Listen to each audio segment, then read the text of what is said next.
யாரும் இது பண்ணாதீங்கம்மா, மியூட்ல இருங்க. அகல்யா மேடம், நீங்க ஓப்பனிங் பிரேயர் சொல்லுங்கம்மா. Okay ma'am. ஆரம்ப பிரார்த்தனை ஸ்லோகம். அகஜானன பத்மார்க்கம் கஜானனம் அஹர்நிஷம் அநேகதம் தம் பக்தானாம் ஏகதந்தம் உபாஸ்மஹே. குருர் பிரம்மா குருர் விஷ்ணுः குருர்தேவோ மகேஸ்வரः குருர் சாக்ஷாத் பரபிரம்ம தஸ்மை ஸ்ரீ குரவே நமः. ஞானானந்தமயம் தேவம் निर्मलस्फटिकाकृतिम् आधारं सर्व विद्यानां हयग्रीवम् उपास्महे. सरस्वती नमस्तुभ्यं वरदे कामरूपिणी विद्यारम्भं करिष्यामि सिद्धिर्भवतु मे तथा. नमस्कारं गुरुजी. நமஸ்காரம். எல்லாருக்கும் நமஸ்காரம். ஓம் நமோ வெங்கடேஷாய. ஓம் ஸ்ரீ குருபியோ நமக. மகாபிரியவா திருவடிகளை போற்றி போற்றி. ஓம் நமோ நாராயணாய. இன்னைக்கு நம்ம 2வது ஸ்லோகம், 10வது நாமம், 10வது பெயரான பூதாத்மா பத்தி நம்ம சேவிக்க போறோம். அதோட அர்த்தம் நம்ம தெரிஞ்சுக்கிறோம். அது சொல்றதுக்கு முன்னால அந்த ஸ்லோகத்தை நான் சொல்றேன். பூதாத்மா பரமாத்மா ச முக்தானாம் பரமாகதிஹி அவ்யயः புருஷஸ் சாக்ஷி க்ஷேத்ரஜ்ஞோ க்ஷர ஏவ ச. இதுல பார்த்தோம்னா நாமாக்கள் பூதாத்மா, பரமாத்மா, முக்தானாம் பரமாகதிஹி, முக்தானாம் பரமாகதிஹி, அவ்யயः புருஷः சாக்ஷி க்ஷேத்ரஜ்ஞः அக்ஷரக. இதுல 8 நாமாக்கள், 8 பெயர்கள் இருக்கு. பகவான் ஸ்ரீமன் நாராயணனுடைய 8 பெயர்கள் இங்க இருக்கு. இதுல ஃபர்ஸ்ட் வர்றது பூதாத்மா. நம்ம இதுக்கு முன்னால ஸ்லோகத்துல எல்லாம் பார்க்கும் பொழுது பூத அப்படின்னு பார்த்தோம். அது ஜீவராசிகள். பூத, இந்த உலகத்தில் இருக்கின்ற அனைத்து ஜீவராசிகளையும் பூதன்னு சொல்றோம். இங்க வரும்பொழுது பூ சொல்ல மாட்டோம், பூத்தாத்மா, பூத்தாத்மான்னு சொல்றோம். பூத்தாத்மானா என்னன்னா, பூத பிளஸ் ஆத்மா, பரிசுத்தமானவர். பூத போது இங்க என்னன்னா சுத்தமான, தூய்மையானவர், பற்று இல்லாதவர். அப்ப என்ன சொல்றனா, அவர் 3 குணங்களுக்குள்ளாலையும் கட்டப்பட்டவர் அல்ல. முக்குணங்கள் சத்வ ரஜஸ் தமோ, இந்த 3 குணங்களாலையும் அவர் கட்டப்பட்டவர் அல்ல அப்படிங்கிறது இன்னொரு அர்த்தம். ஒண்ணு அவர் பரிசுத்தமானவர், தூய்மையானவர், பற்று இல்லாதவர். இன்னொன்னு சொல்லலாம், அந்த பியோர் சோல் சொல்றோம் பாருங்க, அதுதான். அப்பேற்பட்டவர் பூத்தாத்மா. பூத்தக ஆத்மா யஸ்ய சக. அவருடைய நேச்சரே பாத்தீங்கன்னா, அவருடைய தன்மையே பியோர், சுத்தம், பரிசுத்தம். அப்படி இருக்கிறது தான் பூ. ஆத்மாங்கிறது ஒரு ஃபார்ம், அந்த உருவம். அப்ப சுத்தமான, பரிசுத்தமான ஆத்மா உருவமாக இருக்கின்றவர் அப்படிங்கிறது தான் இந்த பூத்தாத்மாங்கிற இதுக்கு அர்த்தம். இதுக்கு பார்க்கும் பொழுது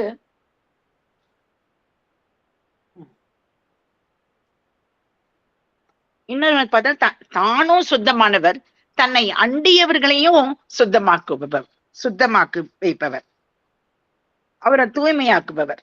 அவரெல்லாம் யாரெல்லாம் சரணாகதி நம்ம அடைஞ்சோமோ அவங்களை எல்லாரையுமே தூய்மையாக்கி பரிசுத்தப்படுத்தி ஒரு நல்ல வழிக்கு கொண்டு செல்பவர்.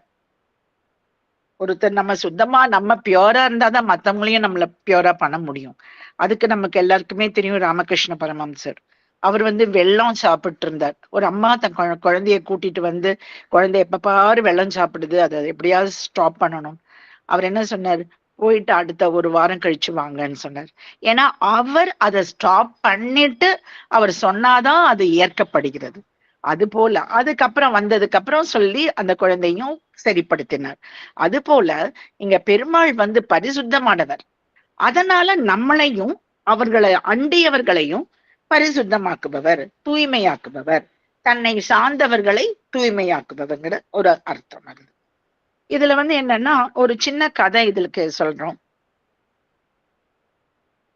இந்த ஒப்பிலியப்பன் கோயில் இருக்கு இல்லையா கும்பகோணத்துல, அதுக்கு துளசி வனம்னு பேரு.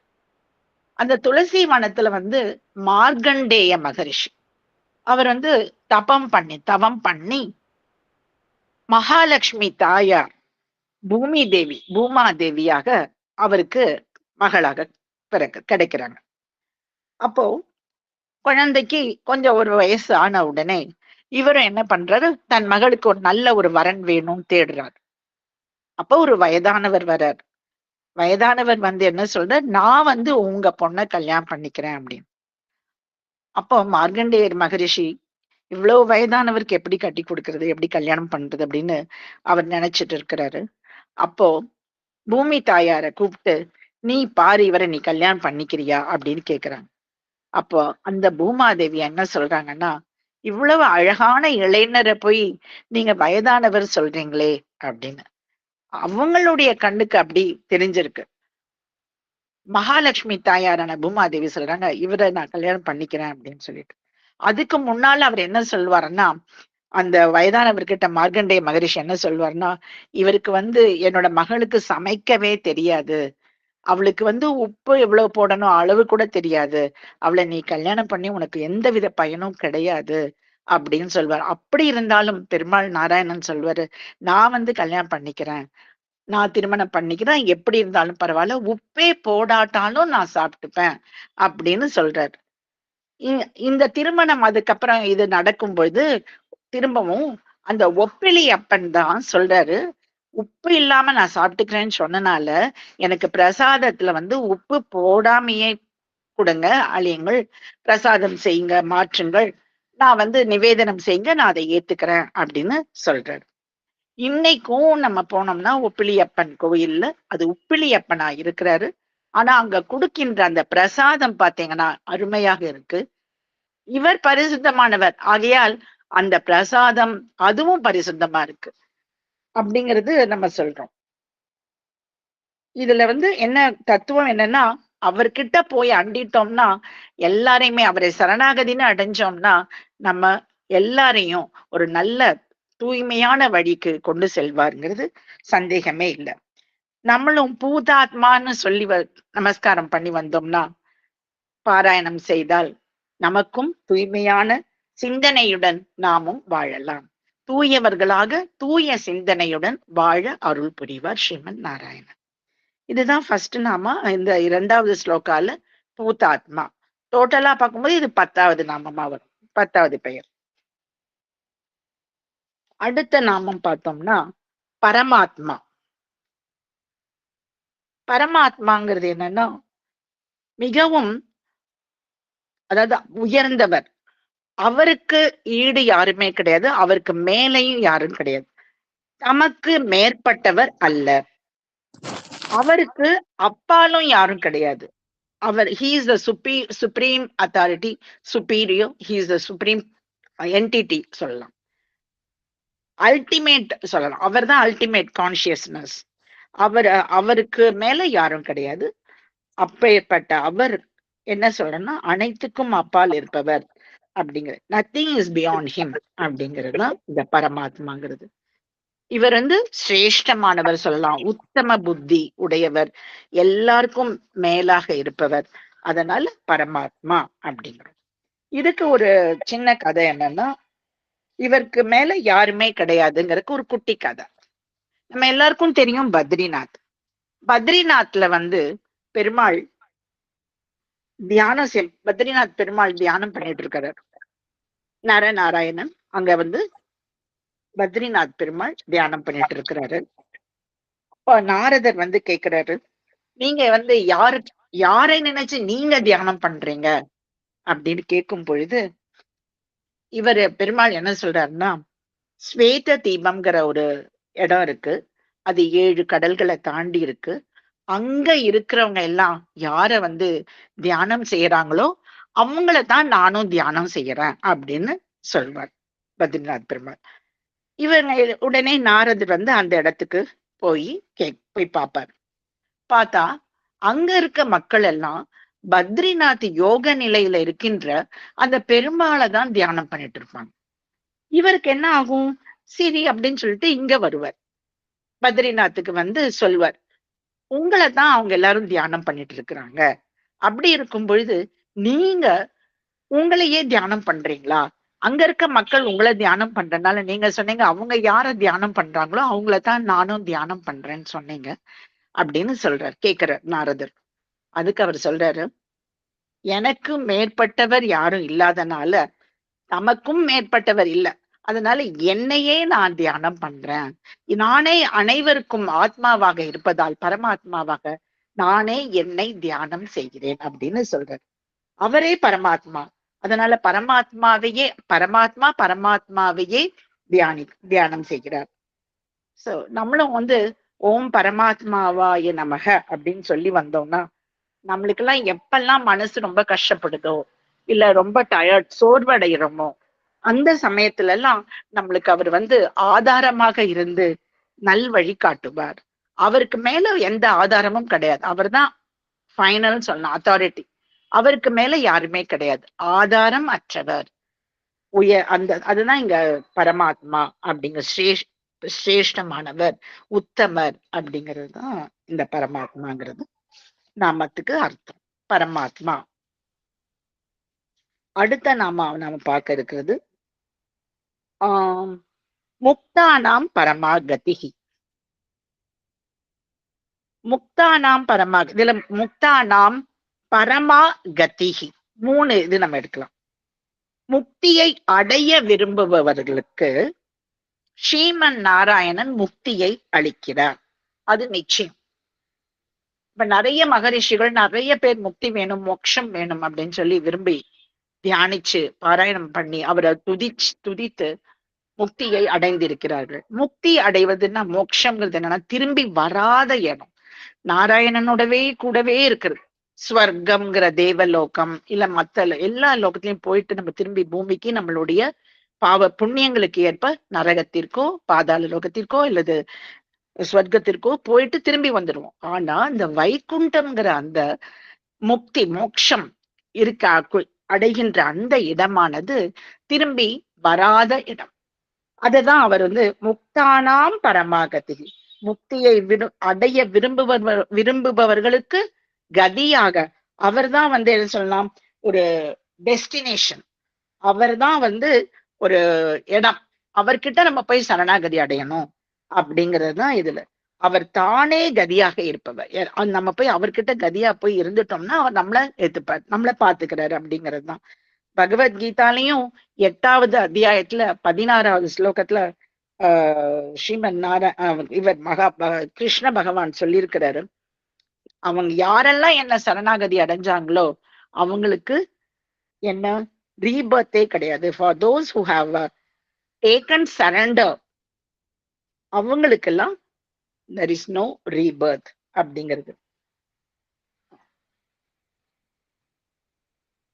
இதுதான் முக்தானாம் பரமாகதிக்கு, முக்தியை அடைய விரும்பவர்களுக்கு முக்தியை அளிப்பவங்கிறது.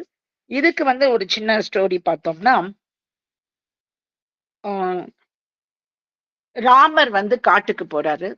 இந்த காட்டுக்கு போக சொல்லி கைகை சொன்னதுக்கு அப்புறம் அவர் இருக்கிறார். காட்டுக்கு போறதுக்கு கிளம்புற சமயத்துல அப்ப வந்து என்ன சொல்றாங்க, சீத்தை அம்மா தானும் வர போறான், நானும் உங்களோட வருவேன் அப்படின்னு சொல்றாங்க. அதுக்கு அவர் சொல்றாரு, இல்ல உனக்கு முள்ளெல்லாம் கால்ல குத்தும், உனக்கு ரொம்ப கஷ்டமா இருக்கும், ஆனால் நீ வர வேண்டாம், நீ இங்கேயே இரு. ஆனா இவங்க வந்து இல்ல, கணவன் இருக்கிற இடத்துல புருஷன் இருக்கிற இடத்துல நம்மளோட பதி இருக்கிற இடத்துலதான் எனக்கு சந்தோஷம். நான் அதனால உங்களோட தான் வருவேன். உங்களுக்கு கால் முள்ளு குத்துறதுக்கு முன்னால நான் உங்க முன்னால நான் நடந்து போய் அந்த முள்ள நான் பார்த்து ஏத்திக்கிறேன்.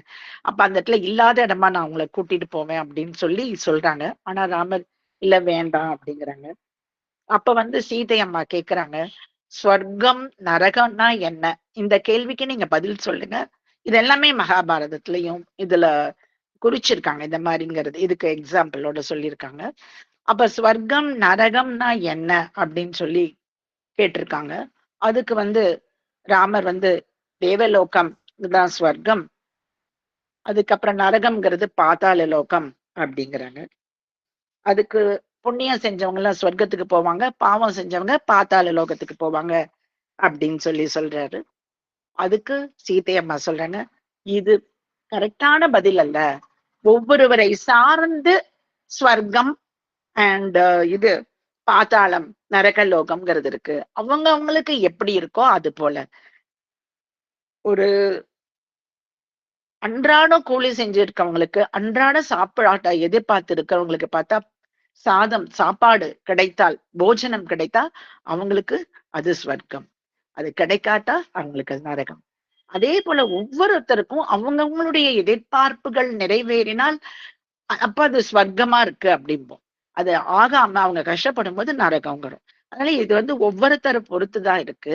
எனக்கு ஸ்வர்க்கமா இருக்கிறது உங்களோட வர்றதுதான் ஸ்வர்க்கம். அதனால நான் உங்களோட வரேன் அப்படின்னு சொல்லி சொல்றாங்க.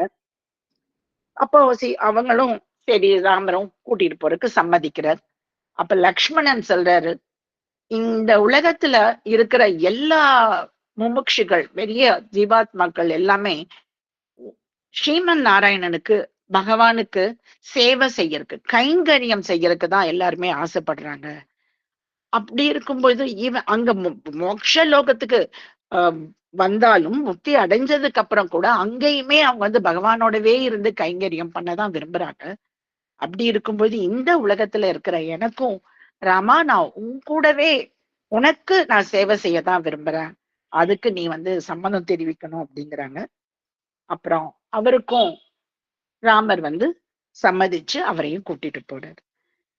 அப்ப மோட்சம்ங்கிறது என்னன்னா கைங்கரியம் செய்யறதே, பகவானுக்கு நம்ம சின்ன சின்ன கைங்கரியம் செய்யறதே நமக்கு லக்ஷ்மணன் அது ஒரு மோட்சம் அடையிறதுக்கான வழி அப்படிங்கறதுனால மோட்சம் அடைந்தவர்கள் எல்லாம் செய்யறது அதை நானும் செய்யறேன்னு அவர் சொல்லி அவரும் பண்ணாரு. அதே போல நம்மளும் இந்த மாதிரி முக்தானாம் பரமாகதின்னு சொல்லி வந்தோம்னா நம்மளுக்கும் அவர் உயரிய இலக்காக இருந்து நம்ம எல்லாரையும் வழிநடத்தி செல்வார்.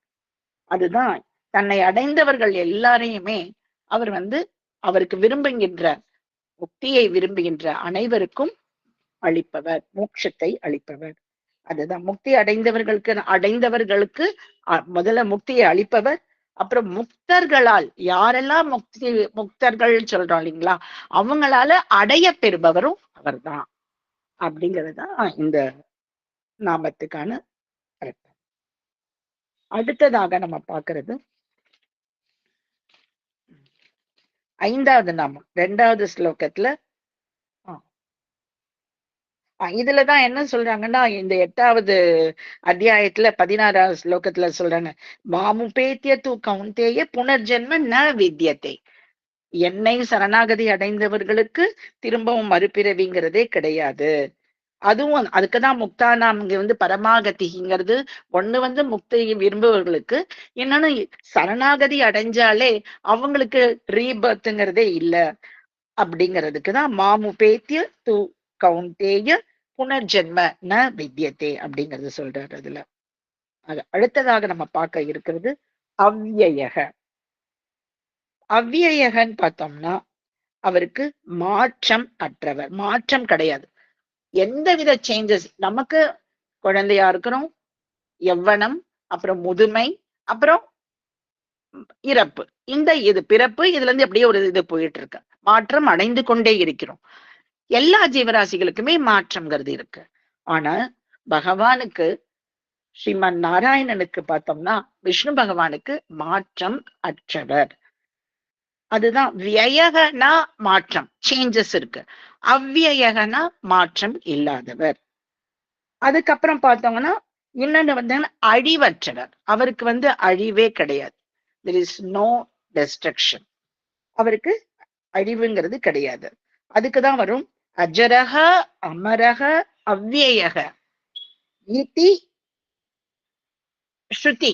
ஸ்ருதியில வேதத்துல சொல்றது என்னன்னா, அவருக்கு நோ பர்த், அவருக்கு ஓல்டேஜ்ங்கிறது கிடையாது. So options of change. இங்க சேஞ்சுங்கிறது என்னன்னா பிறப்பு இறப்பு எல்லாம், இந்த பிறப்பெல்லாம் வருது, இந்த பிறப்பு தான் ஓல்டேஜ் ஆகுது எல்லாமே. அஜரக அமரகங்க போது டெத்.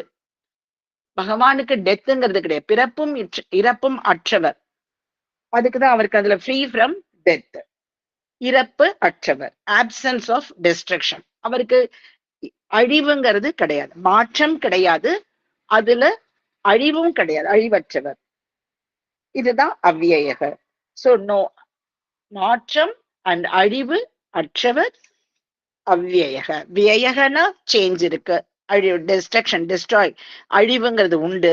ஆனா போட்டிருக்கல அவ்வியகனா மாற்றமும் கிடையாது, அவருக்கு அழிவும் கிடையாது, எப்பொழுதும் நிரந்தரமாக இருக்கின்றவர் ஸ்ரீமன் நாராயணன். அதுதான் இதுல வந்து அவ்வியக அப்படிங்கிறது. இதுக்கு ஒரு ஸ்டோரி பார்த்தோம்னா, யயாதிங்கிற ஒரு அரசன் என்ன பண்ணாருன்னா, நிறைய தானங்கள் நிறைய செஞ்சார், அளவற்ற தானம் செஞ்சாரு. அதனால பகவான் என்ன பண்ணாரு, அவருக்கு ஸ்வர்கலோகம் கொடுத்தார், தேவலோகம். தேவலோகத்துக்கு போய் அங்க இந்திரனுக்கு சமமா அவருக்கும் ஒரு இருக்கைய கொடுத்து உட்கார வச்சிருக்கிறார். இந்திரனுக்கு வந்து தனக்கு ஈக்குவலா ஒருத்தர் வந்துட்டாங்களேங்கிற ஒரு, எப்பவுமே அவருக்கு இது பிடிக்காதது. அதனால யயாதியை எப்படியாவது கீழே அனுப்பிச்சு விட்டுறணும் அப்படிங்கறனால அவர் என்ன சொல்றாரு, நிறைய இவரை வேணும்னே கேள்வி கேட்கிறாரு இந்திரன் யயாதிய.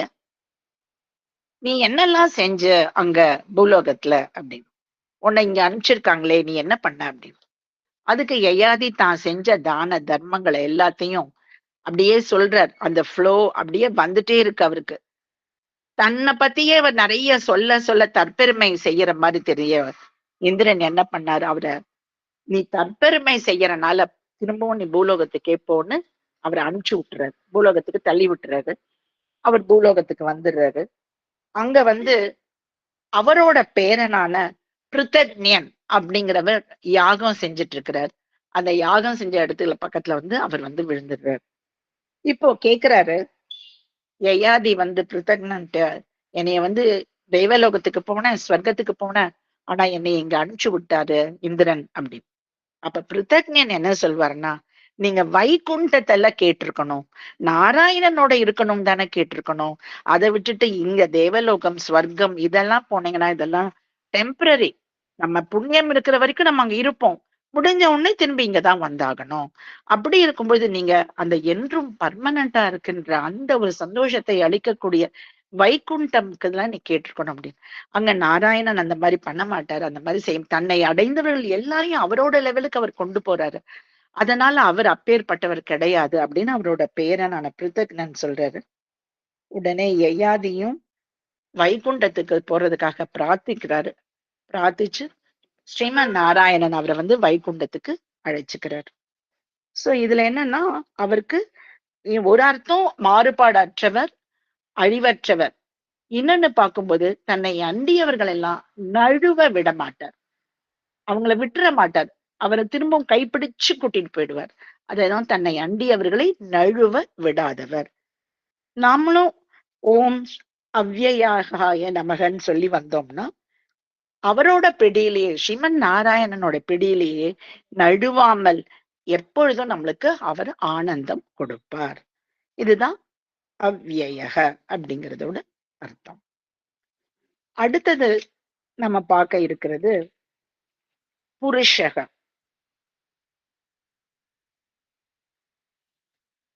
சோ புருஷகக்கு பார்க்கும்போது ஆதிசங்கரர் 6 விதமான அர்த்தங்கள் கொடுத்திருக்கிறார். புறம்னா என்னன்னா இந்த உடம்பு, ஷரீரம், பாடி. இந்த உடம்பு தான் புறம். இது உள்ள வசிப்பவர் தான் புருஷக.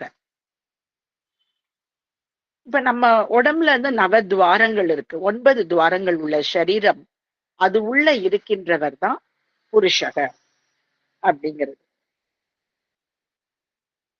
புறம் ஷரீரம் தஸ்மின் ஷேதே இதி புருஷக.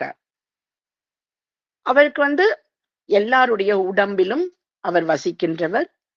புறம்ங்கிறது உடம்பு, அந்த உடம்பின் உள் வசிப்பவர் தான் புருஷக. ஒரு அர்த்தம். இன்னொரு 2வது அர்த்தம் பார்க்கும் பொழுது, அனைத்து பொருட்களும் உண்டாக்குவதற்கு முன்பே அவர் இருக்கிறார். அனைத்து பொருட்களும் நம்ம இந்த உலகத்துல படைப்பதற்கு, கிரியேட் பண்றதுக்கு முன்னாலேயே இருக்கின்றனால, பூர்வமேவ இருக்கிறனால, புறா அதாவது ஆசீத் புறா பூர்வமேவ இதி விக்கிரகம் கிருத்வா.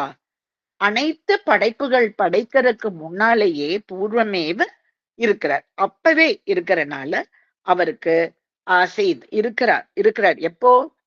இந்த உலகங்கள் படைக்க சிருஷ்டிக்கு முன்னாலேயே அவர் இருக்கிறனால அவருக்கு புருஷக அப்படிங்கிற ஒரு அர்த்தம். இன்னொரு மீனிங் அவர் சொல்றாரு ஆதிசங்கரர். புருன்னா என்னன்னா ஒரு சிறப்பான தன்மை, சிறப்பானது. ஒவ்வொரு பொருட்கள்லையும், ஒவ்வொரு வஸ்துக்கள்லையும், ஒவ்வொரு இப்ப மாதங்கள் சொல்றோம், அதுல பகவான் சொல்றாரு இல்லைங்களா, விபூதி யோகம். அதுல சொல்றாரு பகவத்கீதையில, மாதங்களில் நான் மார்கழியாக இருக்கிறேன், அப்புறம் காலங்களில் பருவங்களில் நான் வசந்த காலமாக இருக்கிறேன், நாகங்களில் அனந்தாவாக இருக்கிறேன். அப்படி ஒவ்வொரு வஸ்துக்களையும் ஒரு சிறப்பான அம்சமாக இருப்பவர், சிறப்பான மதிப்பிற்குரிய குணங்களை உடையவர், சிறப்பான வடிவம் உடையவர். அதான் விபூதி யோகம் நம்ம பார்க்கிறோம் பகவத்கீதையில. சோ அவர் டிவைன் சொல்லலாம், குளோரியஸா இருக்கிறாரு, ஸ்பெஷல் கேரக்டர். இன்னென்ன இதுல அவர் தான் சிறந்தவர் அப்படிங்கிறதுக்கு நிறைய அதுல சொல்றார் விபூதி யோகத்துல. சோ இந்த சிறப்பான மதிப்பிற்குரிய குணங்களை உடையவர் தான் புருஷகல, அது ஒரு குணம். அடுத்தது 4வது சொல்றாரு புரூணி. புரூணினா என்னன்னா, புரூணி பலானி சனோதி ததாதி இதி புருஷக. புரூணினா என்னன்னா, நல்ல நம்மளுடைய பலன், நமக்கு நல்ல நம்ம கர்மங்கள், நம்ம செஞ்ச செயல்களுக்கு ஏற்ப கர்ம பலன்களை கொடுப்பவர். அதுதான் இங்க நம்மளுடைய செயலுக்கு ஏற்ப நமக்கு வினை பயனானது ஏற்படுது. பிறப்புங்கிறதே நம்மளுடைய கர்மா. வாழ்க்கையிலயும் நம்ம என்ன செஞ்சிருக்கோமோ அந்த இதுக்குதான் நமக்கு அனுபவிக்கிறோம். அதுதான் புரூணி பலானி சனோதி ததாதி. இதுல என்ன கொடுக்கிறார், நம்மளுடைய பாவ புண்ணியத்திற்கு ஏற்ப நற்பலன்களும் நமக்கு ஏற்படுகின்ற எல்லா வித பயன்களும் அளிப்பவர். அது ஒண்ணு புரூணி. அதனாலையும் அது புருஷக அப்படிங்கிற. இன்னொரு அர்த்தம் என்னன்னா, அதே புரூணி என்னன்னா 5வது அர்த்தமா சொல்றது, பிரளய காலத்துல இந்த பிரபஞ்சத்தை எல்லாம் தன்னுள்ள ஒடுக்கிக் கொள்பவர். அந்த பிரளய காலத்துல என்ன ஆகும், இந்த பிரபஞ்சம் எல்லாமே அழிகிறது. அழியும் தருணத்தில் எங்க போய் ஒடுங்கும்? ஸ்ரீமன் நாராயணன் கிட்டயே ஒடுங்குறது, பகவான் கிட்ட ஒடுங்குகிறது. அப்ப எப்படி ஒடுக்கப்படுகிறது? ருத்ர ரூபம். ருத்ர ரூபத்தில் அந்த அனைத்து ஜீவராசிகளும் ஒடுங்குகின்ற இடம், அதுவும் புரூணி. அப்ப அது புரூணிங்கிறது இந்த இதுக்கும் புருஷகக்கு அர்த்தம். 5வது அர்த்தமா சொல்றாரு. 6வது அர்த்தம் என்ன சொல்றாருன்னா, பூரணாத். பூரணாத்னா என்னன்னா, ஒரு பரிபூரண தத்துவத்தை குறிக்கிறது. அவர் செய்யற செயல் எல்லாமே ஒரு பரிபூரணமா இருக்கு. படைக்கிறாரு, படைத்தவற்றை தாங்குகிறாரு, தாங்கிட்டு அது எல்லா ஜீவராசிகளையும் இருக்கிறார், அந்தர்யாமியா இருக்கிறாரு. அதுக்கப்புறம் ஒடுக்குபவர், படைத்தல் காத்தல் அழித்தல் முத்தொழிலையும் சரியாக பூரணமாக செய்பவர். என்ன சொல்லலாம், அவரை ஒரு அதிகாரின்னு சொல்லலாம். நம்மளுடைய செயலுக்கு ஏற்ப நம்ம செஞ்ச பாவ புண்ணியம்னா என்ன, நம்மளுடைய செயல்தான். நற்காரியங்கள் செஞ்சா அது நம்ம புண்ணியங்கிறோம். தீய எண்ணங்கள் தீயவற்றை செய்தால் அது பாவம். அந்த செயல்களுக்கான பலன்களை கொடுப்பவர். அதுலயும் அவர் பரிபூரணமாக இருப்பவர். அதனாலையும் அவரை புருஷகங்கிறோம். சோ புருஷக பார்க்கும்போது 6 அர்த்தம் அவர் கொடுத்திருக்கிறாரு. ஒண்ணு இந்த உடம்புதான் புறம், உடம்புதான் புறம் சொல்றோம். அது உள்ள வசிப்பவர் புருஷக ஒண்ணு. 2வது அர்த்தமா சொல்லுது, அனைத்து பொருட்களையும் உண்டாவதற்கு முன்பாக பூர்வமேவ எல்லா ஒரு பொருட்களும் எல்லா ஜீவராசிகளும் உண்டாவதற்கு முன்பாகவே தோன்றியவர். அது ஒண்ணு. 3வது பூர்வங்கிறது சிறப்பான வடிவம், சிறப்பான அம்சம், எல்லா வஸ்துக்களிலும் சிறப்பானவராக இருப்பவர், விபூதி குணம் அப்படிங்கிறோம். அந்த ஒரு அர்த்தமும் கிடைக்கிறது இதுல. 4வது அர்த்தம் பார்க்கும்போது கர்ம பலன்களை தருபவர், நமக்கு நம்ம செஞ்ச கர்மாக்கேற்ப வினை பயன்களை தருபவர். 5வது பிரளய காலத்துல அவர் உள்ள எல்லா ஜீவராசிகளும் ஒடுங்குவதால் அவரை புருஷகங்கிறோம். 6வது இது எல்லாமே ஆதிசங்கராச்சாரியார் கொடுத்திருக்கிறார். இதுக்கான விளக்கம் ஒரு அத்தாரிட்டின்னு பார்த்தோம்னா இவர் வெறுமா சொல்ல மாட்டார், வேதங்கள்ல இருந்தும் சாஸ்திரங்கள்ல இருந்தும் எடுத்து பாஷ்யம் கொடுத்திருக்கிறார். 5வது அர்த்தமா அவர் என்ன சொல்றாருன்னா பூரணாத். பூரணாத்னா எல்லாத்தையும் பரிபூரணமாக இருப்பவர், எல்லாவற்றையும் படைத்து காத்து பூரணமாக அந்தரியாமையாக இருப்பவர் அப்படிங்கிறதுதான் இதுல புருஷகருக்கு கொடுத்திருக்கிறாரு. இன்னொரு நம்ம ஒரு அதுக்கான கதை பார்த்தோம்னா இதுல என்னன்னா, தன்னை அண்டியவர்களுக்கு தன்னையே அளிப்பவர்ங்கிற ஒரு அர்த்தமும் பராசரப்பட்டர் சொல்லும்போது அவர் அப்படி சொல்றார், தன்னை அண்டியவர்களுக்கு தன்னையே கொடுப்பவர், அது புருஷக அப்படிங்கிறது.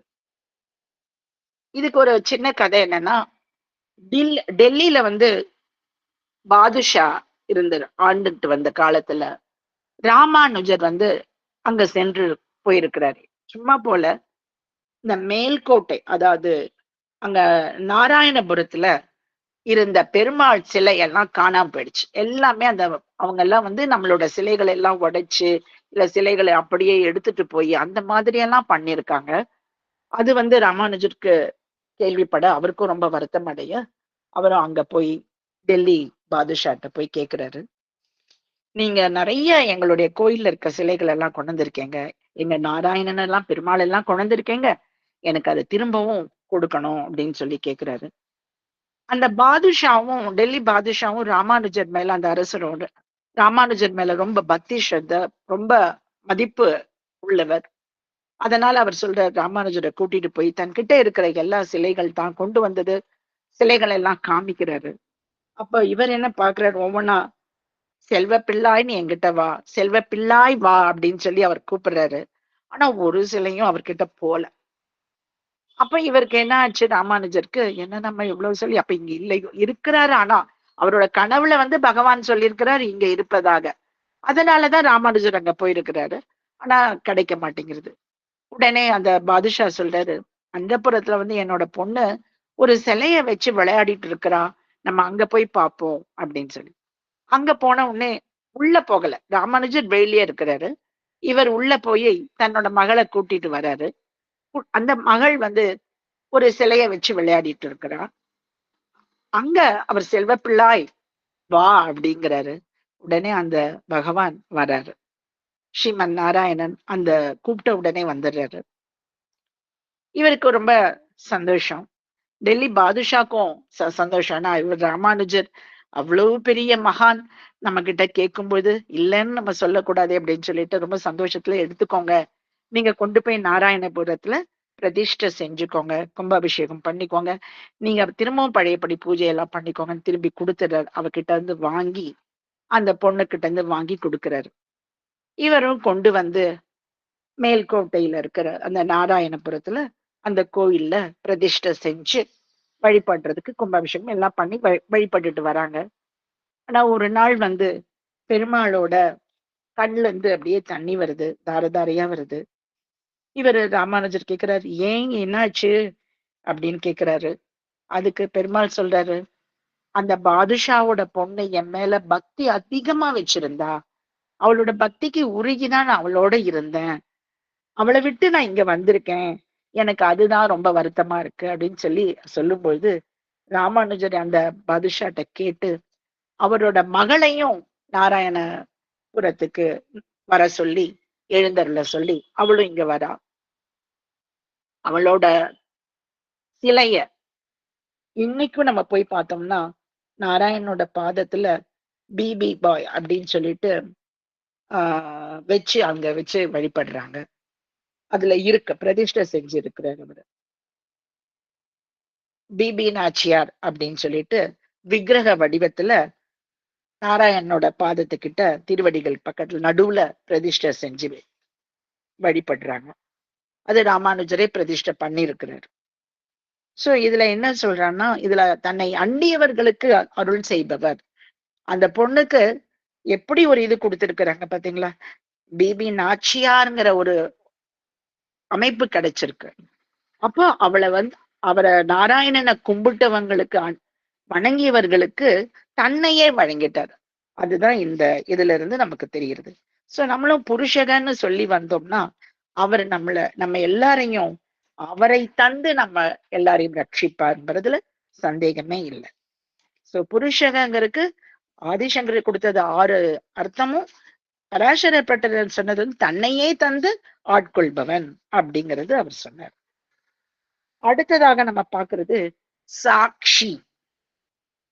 சாட்சினா என்னன்னா, எல்லாவற்றிற்கும் இந்த உலகத்துல இருக்க எல்லாவற்றிற்கும் அவர் எல்லாவற்றிற்குமே இயற்கையாகவே அவர் அறிந்தவர். எல்லாவற்றையும் இயற்கையாகவே அறிந்தவர். எப்படி அவர் அறிய முடியும்னா, அவர் தானே படைப்பவரே. அவர் படைக்கிறனால எல்லாவற்றையும் அவரால் அறிய முடியும். சாட்சியாக இருப்பவர், ஒரு விட்னஸா இருப்பவர். அவர் தான் படைச்சனால எல்லாருடைய இதயத்திலையும் அவரே இருக்கிறார். அதனால அவருக்கு பெயர் சாட்சி. எல்லா காலத்திலையும் இருக்கிறாரு. அவர் அவருக்கு எந்தவித கருவியும் தேவையில்லை. ஒருத்தரை பத்தி நம்ம ஒன்னத்தை பத்தி அனுமானிக்கணும், இல்லை யூகிக்கணும், ஒருத்தரை பத்தி தெரியணும்னா அவருக்கு எந்தவித, நம்ம எல்லாருக்கும் தான் ஏதோ ஒரு இன்ஸ்ட்ருமெண்டல் டூல் தேவைப்படுது ஒன்னத்தை பார்க்கணும்னா. ஆனா அவருக்கு எந்தவித கருவியும் தேவையில்லை. ஏன்னா எல்லாவற்றிற்குள்ளும் அவரை அந்தரியாமையாக இருப்பதால் அவரே சாட்சியாக இருந்து எல்லாருக்கும் அருள் புரிபவர். எல்லாரையும் அவர் தான் கவனிக்கிறார். அப்படிங்கிறது தான் சாட்சிங்கிறது. அடுத்த இதுக்கு பார்க்கும் பொழுது பராசர பட்டர் சொல்லும்போது என்ன சொல்றேன்னா, அனைத்து நினைவுகளுக்கும், நினைவுமே சொல்லிட்டார் அவர், எண்ணங்களுக்கும் எண்ணம் தான் செயலாறுது. சோ அந்த எண்ணங்கள் அனைத்துக்குமே அவர் தான் சாட்சியாக இருக்கிறார், இருந்து அடியவர்களை நல்வழிப்படுத்துகிறார் அப்படிங்கிறார். இதுக்கு என்ன சொல்லலாம்னா, ஒரு சின்ன ஸ்டோரி என்னன்னா, திருநெல்வேலியில தென் திருப்பேரைங்கிறது இருக்கு. அங்க கருடன் பெருமாளை விட்டு தள்ளி இருப்பார். நம்ம அந்த கோயிலுக்கு போயிருந்தோம்னா நம்ம பார்த்திருப்போம். அங்க தள்ளி இருப்பார், நேரா இருப்பார். எப்பவுமே எல்லா க்ஷேத்திரங்கள்லயும் பெருமாளுக்கு நேரா கருடன் இருப்பார். ஏன்னா கருடன் எல்லா வேதங்களையும் கண்ணாடி போல அவர் வேதங்களை எல்லாம் அறிந்தவர். அதனால ஸ்ரீமன் நாராயணனுக்கு ஒரு கண்ணாடி மாதிரி பக்தி செஞ்சு கொண்டே இருப்பார். அதனாலதான் அவரை நேர எதிர்த்தாப்புல அவரை பிரதிஷ்டை பண்ணிருப்பாங்க. ஆனா இந்த தென் திருப்பேரைங்கிற இடத்துல மட்டும் தள்ளி விலகி இருப்பார். அப்ப காணவன்கிற ஒரு முனிவர் கருடன் கிட்ட, கருடன் ஏன் விலகி இருக்கிறாரு அப்படின்னு சொல்லிட்டு கேக்குறார். அதுக்கு கருடன் ஏன் விலகி இருக்கிறாரு இந்த ஸ்தலத்துல மட்டும் அப்படின்னு கேக்குறாரு. அதுக்கு நம்மாழ்வார் சொல்றாரு, இங்க இருக்கிற குழந்தைங்க எல்லாம் வட தென் மொழி வேதங்கள் அனைத்தையும் கற்றறிந்தவர்கள். அதனால அவங்க வேடிக்கையா அழகா அவங்க சொல்வாங்க.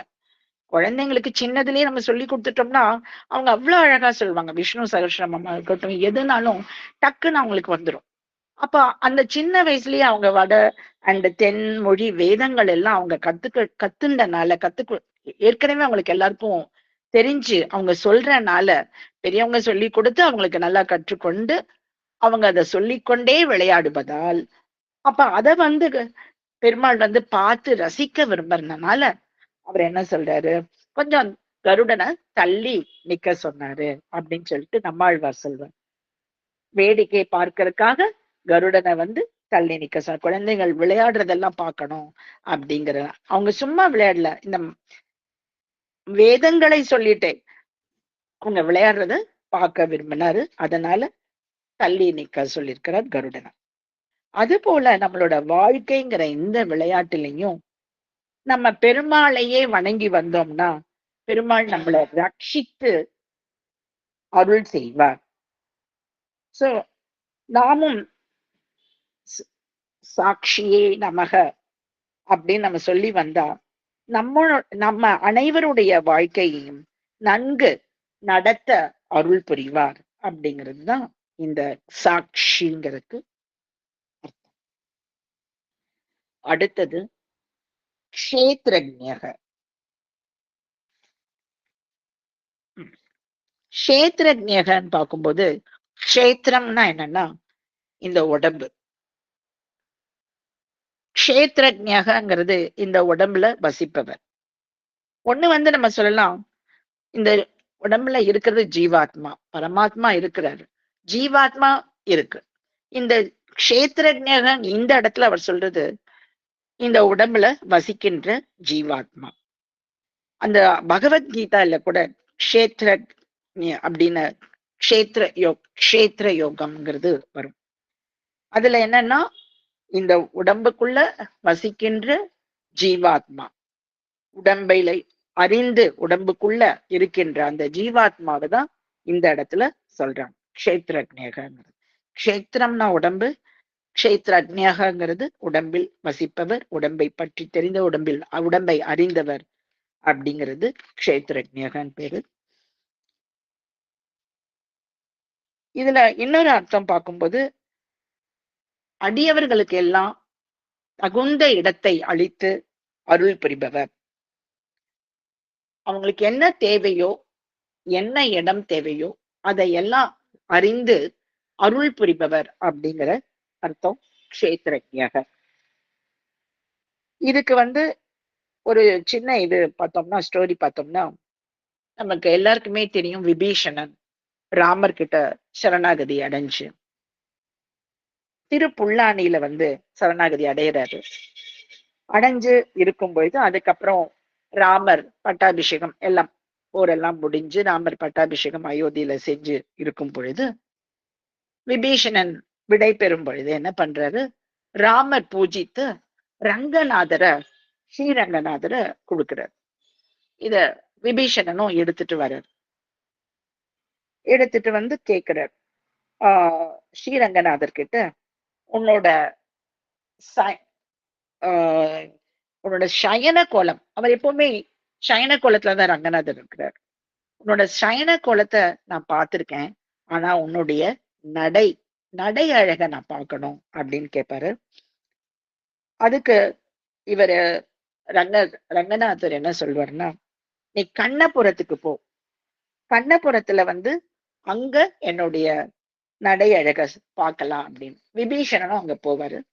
அங்க சௌரி ராஜனாக அவர் வந்து அவருடைய நடையை அவர் நடந்து போறத பார்த்த உடனே விபீஷணனுக்கு அலாதியான சந்தோஷம்.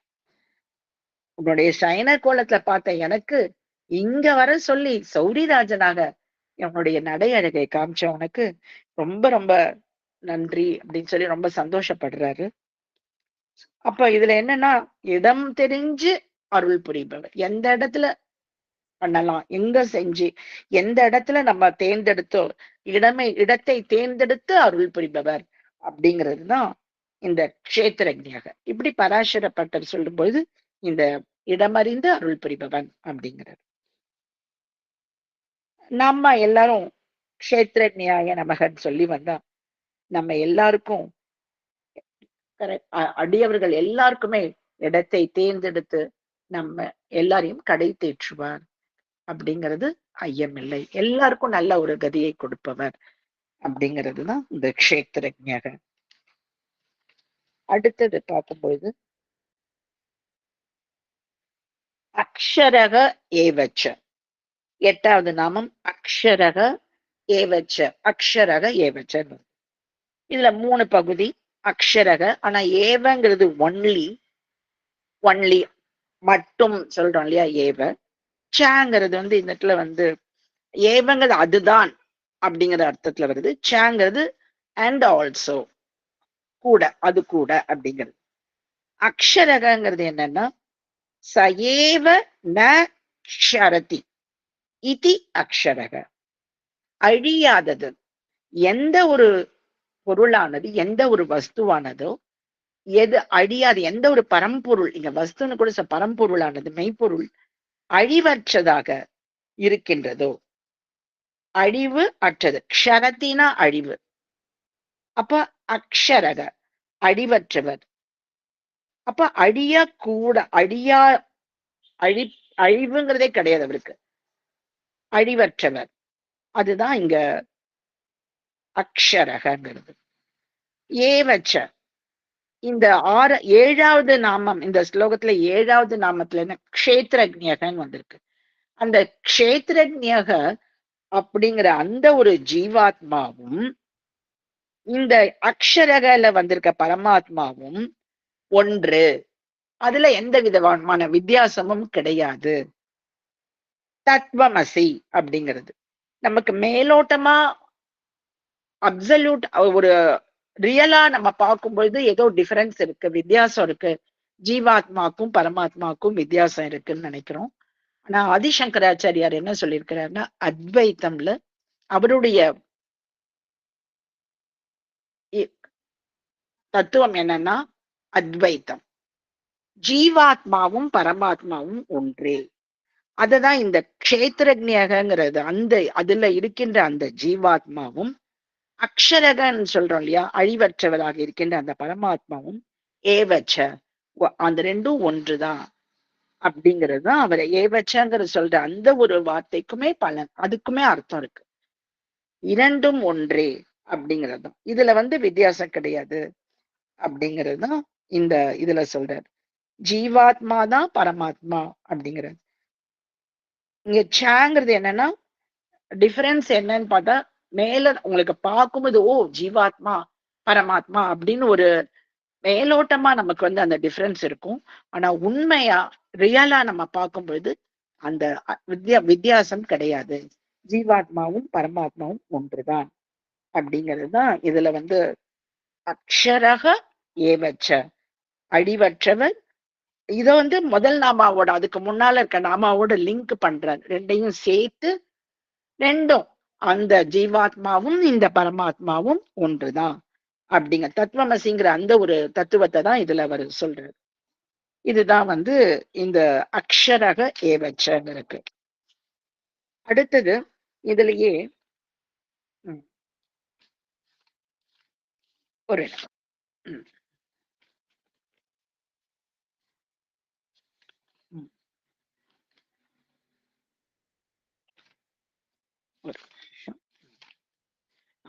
பராசரப்பட்டரோடது பார்க்கும் பொழுது, எப்பொழுதும் எப்பொழுதும் இருப்பவர். அதுதான் அக்ஷரகங்கிறது. அழிவுங்கிறது கிடையாது, க்ஷரதி இல்ல, அதனால எப்பொழுதுமே இருக்கிறவர் அப்படிங்கிறது தான் அக்ஷரக அப்படிங்கிறது. இதுக்கு ஒரு சின்ன ஒரு ஸ்டோரி பார்க்கும் பொழுது, நிறைவாக இருப்பவர்ங்கிறது தான் இந்த அக்ஷரகங்கிறது. இதுக்கு ஸ்டோரி பார்த்தோம்னா, தக்ஷ பிரஜாபதி, அவருக்கு வந்து என்னன்னா 27 மகள்கள், பொண்ணுங்க, 27 மகள்கள். அவங்க எல்லாரையுமே சந்திரனுக்கு திருமணம் செஞ்சு வச்சாரு. ஆனா சந்திரன் வந்து ரோஹிணி கிட்டதான் ரொம்ப அஃபெக்ஷனா இருந்தாரு, அன்பாக இருந்தாரு. மத்தவங்க எல்லாரையும் அவ்வளவு இதா பார்க்கல. அதனால அந்த பெண்கள் எல்லாம் போய் அவங்க அப்பாட்ட முறையிட, தக்ஷன் சந்திரனுக்கு சாபம் போட்டாரு. நீ வந்து க்ஷயரோகத்தால பாதிக்கப்படுவாய் அப்படின்னு சொல்லி தன்னோட மாப்பிள்ளைக்கே அவர் போட்டுறாரு. அப்போ அதனாலதான் சந்திரனுக்கு வந்து தேய்பிரைங்கிறோம் இல்லையா, அமாவாசை தேய்பிரை அப்படிங்கிறது. அந்த 16 கலைகளும் தேஞ்சு கடைசியில முழுவதுமே தேஞ்சு போயிடுது. அப்ப சந்திரன் வந்து தக்ஷன் கிட்டயே போய் கேக்குறாரு, நான் வந்து உங்க மாப்பிள்ளை, நான் எனக்கே இந்த மாதிரி கொடுத்தீங்கன்னா மத்த மகள்களும் பாதிக்கப்படுவாங்க, அதனால நீங்க தான் எனக்கு விமோச்சனம் கொடுக்கணும் அப்படின்னு கேக்குறாரு. அதுக்கு தக்ஷன் சொல்றாரு, திரு இந்தலூருக்கு போ, அங்க போய் அங்க இருக்கிற அந்த பரிமள ரங்கநாதனை நீ வழிபடு, உன்னுடைய சாபம் நீங்கும், உனக்கு கொடுத்த அந்த சாபம் நீங்கும் அப்படின்னு சொல்றாரு.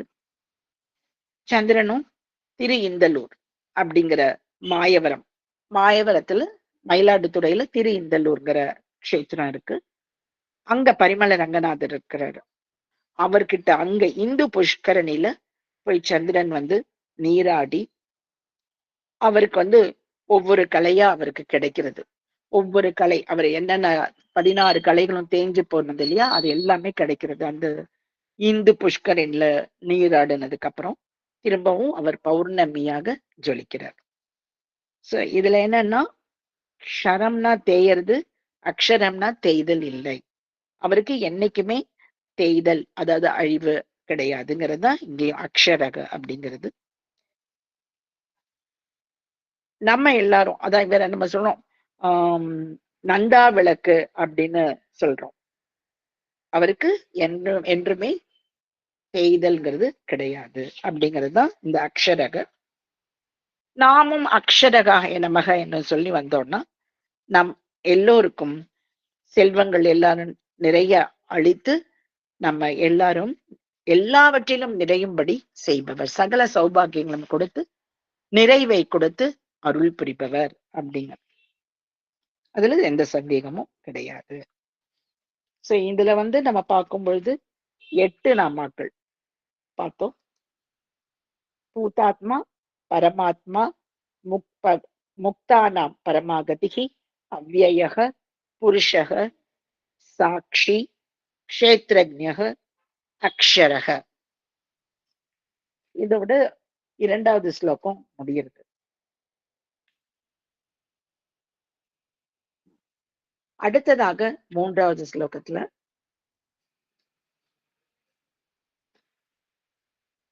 ஒரு 3வது ஸ்லோகம், யோகோ யோக விதாம் நேதா பிரதான புருஷேஸ்வரஹ நாரசிம்ஹ வபுஷ் ஸ்ரீமான் கேசவஃ புருஷோத்தமஹ.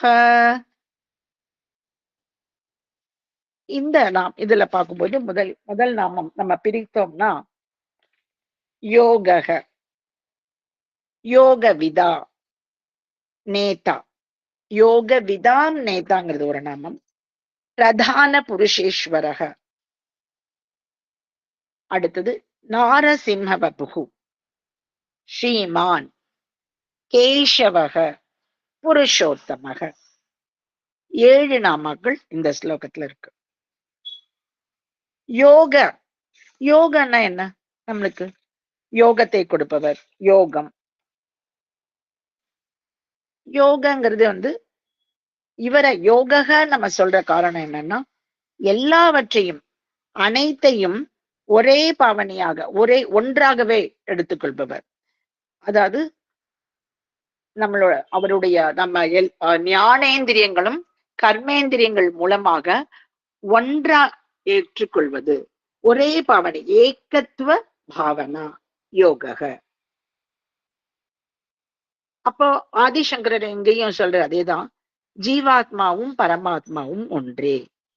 இதுலயும் அதேதான் சொல்ற. யோகங்கிறதுல எல்லா இந்திரியங்கள் மூலமாக, கர்மேந்திரியம் ஞானேந்திரியங்கள் மூலமாக அனைத்தையும் ஒன்றாகவே பாவிப்பது.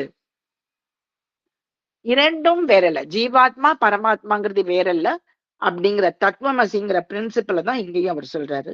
இந்த ரெண்டும் வேறுபட்டதல்ல, ஏகத்துவ பாவனா அப்படிங்கிறது தான் இங்க யோக அப்படிங்கிறது. இறுதியில நம்மளோட குறிக்கோள் என்ன, இலக்கு என்னன்னா நாராயணனை அடைவது. நாராயணனை அடைவதே குறிக்கோளாக இருப்பது அந்த ஒரு பாவனை, அதுதான் வந்து இங்க யோக, அதுக்கு உரியவர் அப்படிங்கிற அர்த்தம் வருது. restraining all the senses of our knowledge and the mind and visualizing the oneness of பகவான்.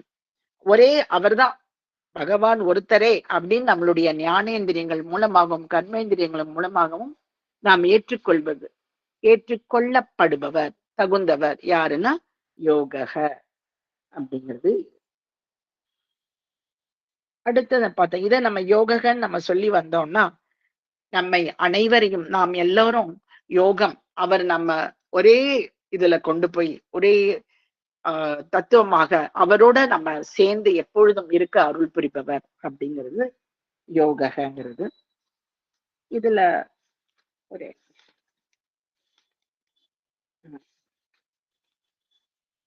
இன்னொரு அர்த்தம் பராசரர் பட்டர் சொல்லும் போது என்ன சொல்றாருன்னா, அவரே யோகமா இருக்கிறார், தானே யோகமாக இருக்கிறாரு. இருந்து ஒன்றை அடைய, ஒன்று இங்க என்னன்னா மோட்சம். மோட்சம்ங்கிறது நாராயணனை அடைவது. பெரிய மகான்கள் எல்லாரும் திரும்பவும் அவங்க சொல்றது, நம்ம திரும்பவும் ஒரு கருத்தை சொல்றோம்னா அதை இன்னும் தெளிவா புரிய வைக்கிறதுக்காக தான் சொல்றாங்க. என்னடா ரிப்பீட்டேஷனா இருக்கே நம்ம நினைக்க கூடாது. அதோட மகத்துவம் அதை திரும்பவும் சொல்லி நமக்கு அதை புரிய வைக்கிறாங்க.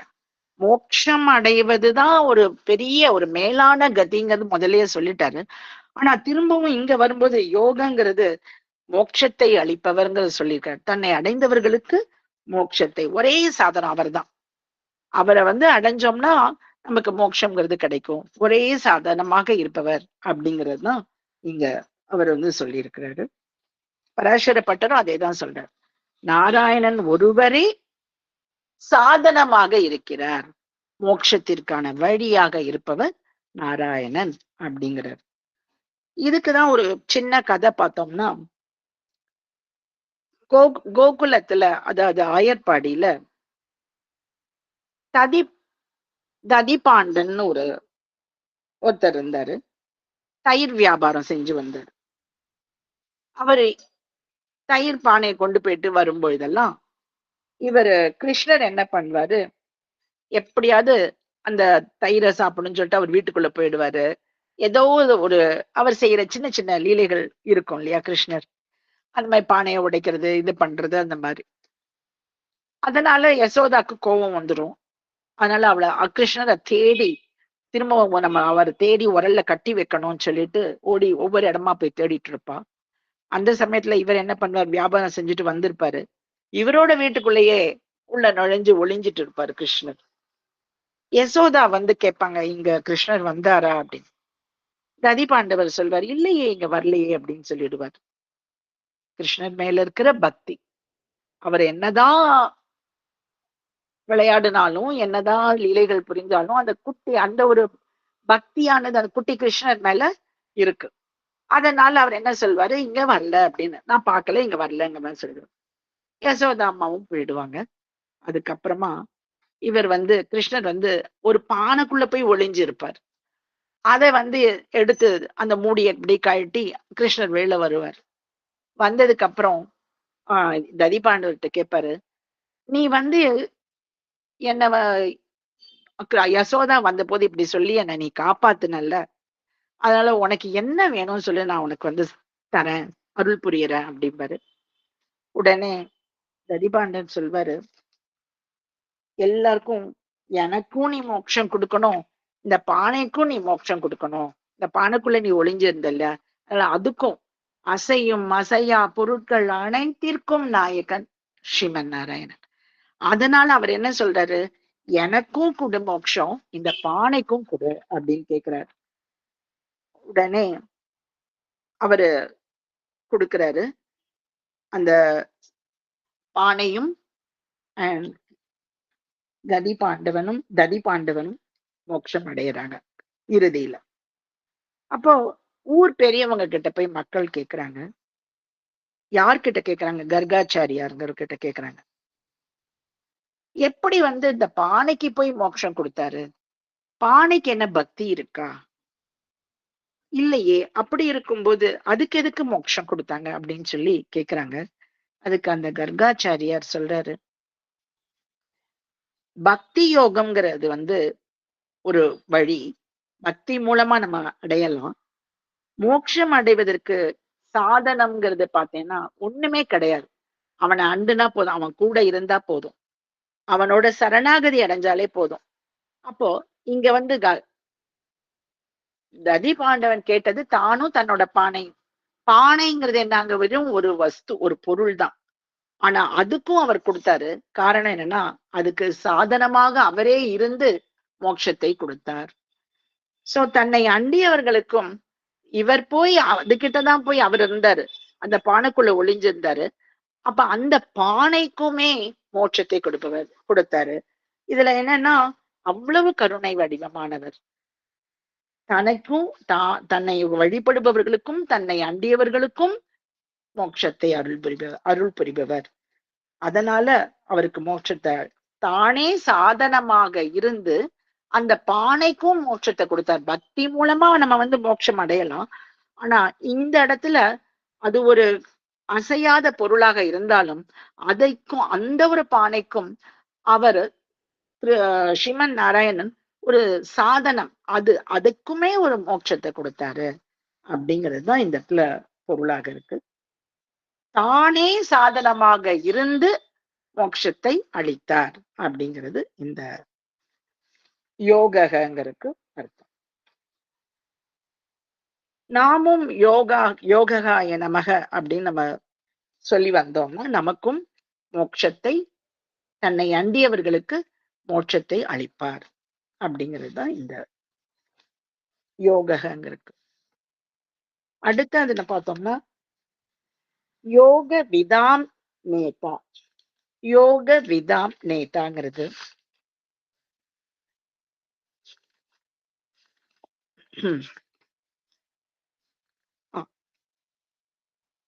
இதுல வந்து யோகத்தை அறிந்தவர்கள், யோகத்தை அறிந்தவர்களுக்கெல்லாம் அவர்தான் அறிந்தவர்.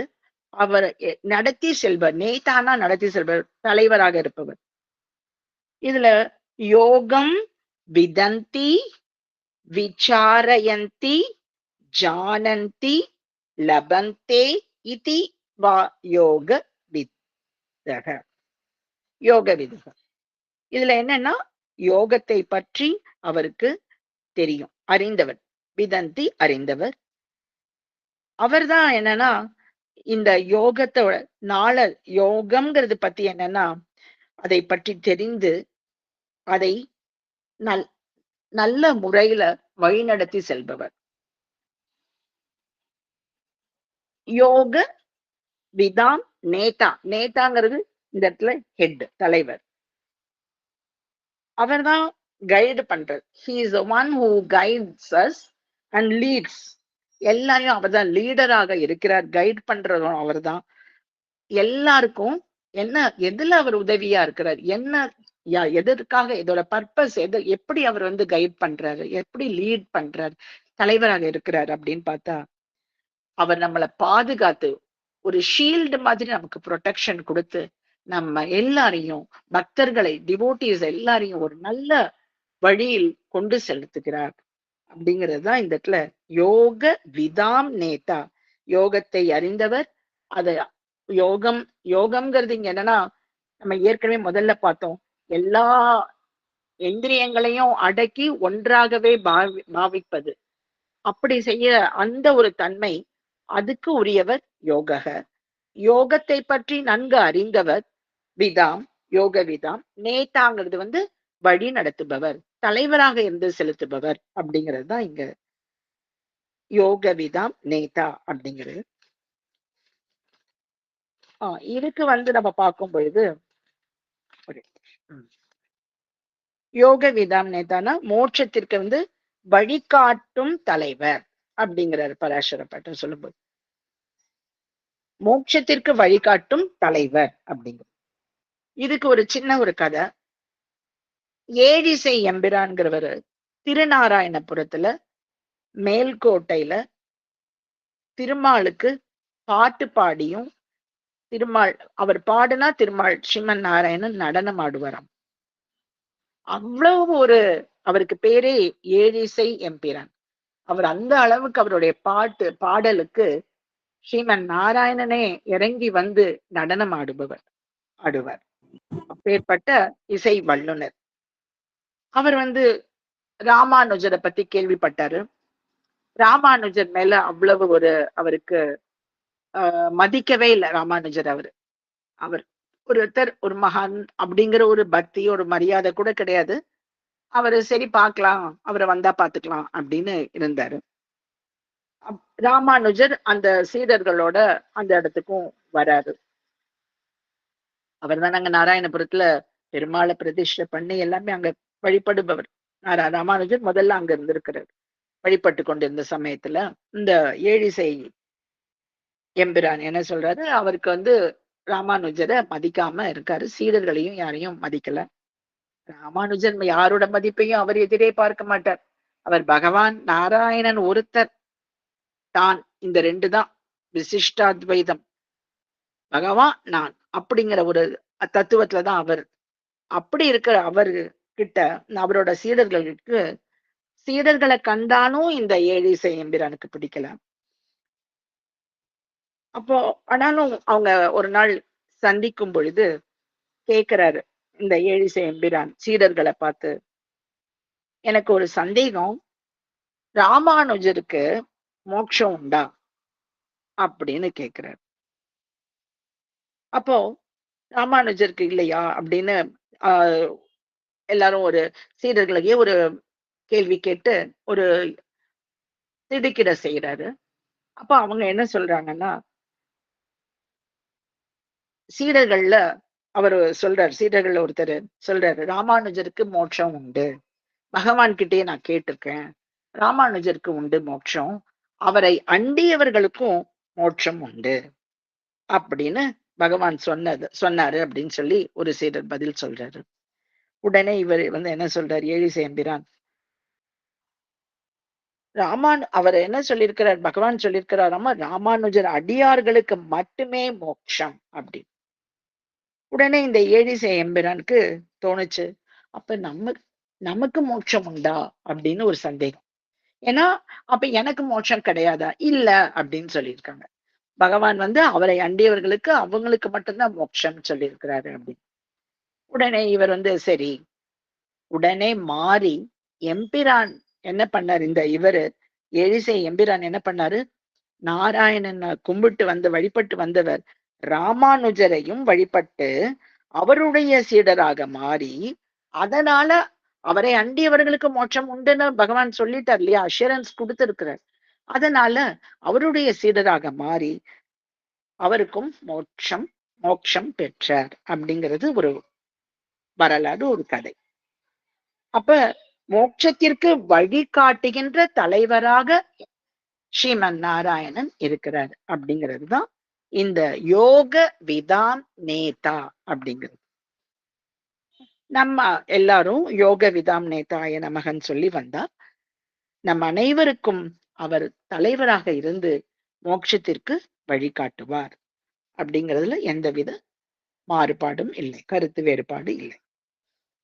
இதுதான் யோக விதாம் நேதா. அடுத்தது பிரதான புருஷேஸ்வரக. பிரதான புருஷேஸ்வரகன்னு பார்க்கும் பொழுது இங்க என்ன சொல்றாங்கன்னா,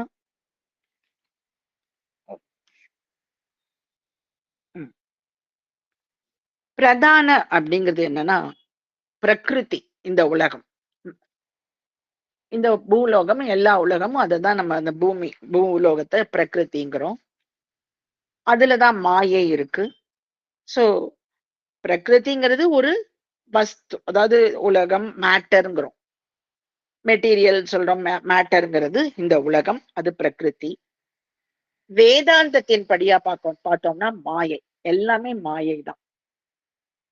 அப்போ இந்த எல்லாவற்றிற்கும் அவர் தான் என்னன்னா பிரதான புருஷன், முதன்மையான எல்லா அதாவது பிரகிருதிங்கிறோம் இல்லையா, மாயை, எல்லாவற்றிற்குமே அவர் தான் என்னன்னா கடவுளாக இருக்கிறார். The Lord who is the guide, who guides all, who guides and controls, directs, எல்லாரையும் கண்ட்ரோல் பண்றவரும் அவர் தான். டைரக்ட் பண்றதும் அவர்தான். அந்த பிரதானங்கிறது இந்த இடத்துல என்னன்னா பிரகிருதி அனைத்திற்கும் அவர்தான் புருஷ ஈஸ்வரக புருஷக பிரதான புருஷேஸ்வரக. இதுல அவர்தான் ஈஸ்வரனாகவும் இருக்கிறார். எல்லாவற்றையும் படைத்தது பரமாத்மா தான் அங்க தலைவன். அவர் தான் கண்ட்ரோல் பண்ற கட்டுப்படுத்துகிற எல்லாவற்றையும். பிரகிருதிங்கிறது இந்த உலகத்தில் இருக்கின்ற அனைத்து ஜீவராசிகள் அத எல்லாவற்றையும் வழிநடத்தி செலுத்துபவர், வழிநடத்துபவர். அதுதான் முதன்மையானவர் அப்படிங்கிற ஒரு அர்த்தமும் நம்ம எடுத்துக்கலாம். பிரதான புருஷேஸ்வரக பிரதான புருஷ ஈஸ்வரக எல்லாவற்றிற்கும் தலைவராக இருக்கின்றவர் அப்படிங்கிறது தான் இந்த இடத்துல பிரதான புருஷேஸ்வரக பரமாத்மாவாக இருக்கிறார். அனைத்து ஜீவராசிகளுக்கும் பரமாத்மாவாக இருக்கின்றார். இதுக்கு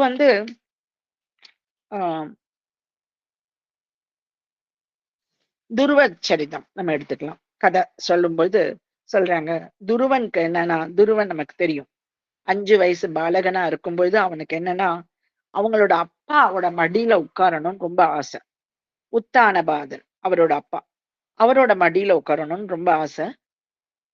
ஆனா அவங்களோட சித்தி சுருச்சி அவ அவளோட பையனுக்கு உத்தமனுக்கு தான் அந்த